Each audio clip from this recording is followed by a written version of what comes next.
Matthew Moore's Wood Studio. It's Tuesday, March 27th. Let's get into this update and talk about this seat.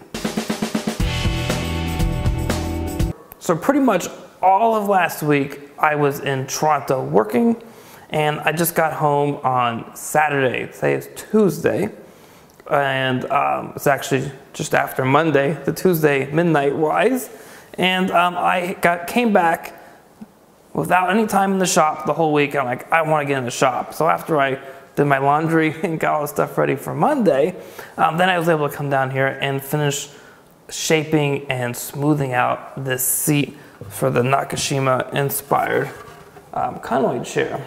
And this is a bit of work. So the last time we had an update, I of course carved this out, and that was a great experience. I filmed it live. I have a link in the description below. You can watch it. It's about 50 minutes or so of me carving. So here at the bench, I first started off with my sander, and I have this Abernat foam pad that I use. And I've talked about this a lot in the past. I've got some quick tips about it. I have those up in the cards, down in the description below as well.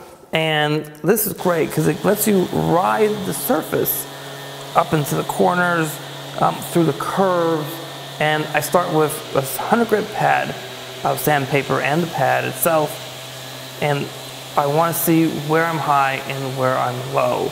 And once I do that, then come in with various tools, a spoke shave, as well as a gouge. And I start defining the shape a little bit more and work towards making it really uniform.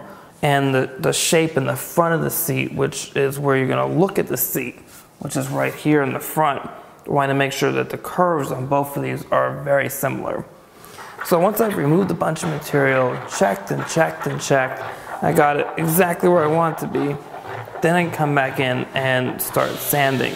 Now, it takes a little bit of time to sand all of this. It's 100 grit, 150, 220, and then I was able to sand the rest of the seat, as well as the sides and the back here a bit, and then I hand sanded the front.